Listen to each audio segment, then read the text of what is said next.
மரணத்திற்கு அருகில் இருந்த ஒரு ராஜா கண்ணீருடன் தேவனை நோக்கி ஜெபித்த ஒரு மனிதன். அவன் பெயர் எசேக்கியா. ஒரு நாள் யூதாவின் ராஜாவான எசேக்கியாவுக்கு மிகவும் கடுமையான நோய் வருகிறது. அந்த நோய் மரணத்திற்கே வழிநடத்தும் நோய். கர்த்தரின் தீர்க்கதரிசியான எசாயா ராஜாவிடம் வந்து சொல்கிறார், உன் வீட்டை ஒழுங்குபடுத்து, நீ உயிரோடு இருக்க மாட்டாய்.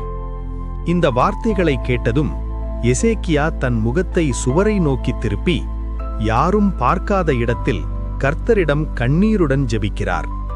கர்த்தாவே, நான் உம்முன் உண்மையோடும் முழு இருதயத்தோடும் நடந்ததை நினைவு கூரும் என்று அழுது ஜெபிக்கிறார்.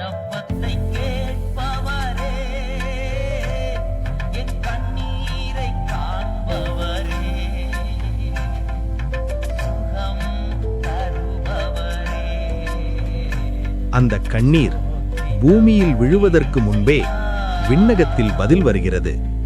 கர்த்தர் சொல்கிறார், நான் உன் ஜெபத்தை கேட்டேன், உன் கண்ணீரை கண்டேன், இதோ நான் உன்னை சுகப்படுத்துவேன். அந்த நோய் விலகியது, மரணம் பின்னோக்கிச் சென்றது. ராஜாவுக்கு இன்னும் 15 ஆண்டுகள் வாழ்க்கை சேர்க்கப்பட்டது. இந்த சம்பவம் நமக்கு சொல்லுவது ஒன்றுதான், விண்ணப்பத்தை கேட்பவர் தேவன், கண்ணீரை காண்பவர் தேவன், சுகம் தருபவர் இயேசு. இன்றும் நீ அழுதுகொண்டு ஜெபித்தால் அந்த கண்ணீரை காண்கிற தேவன் உனக்கும் பதில் தருவார்.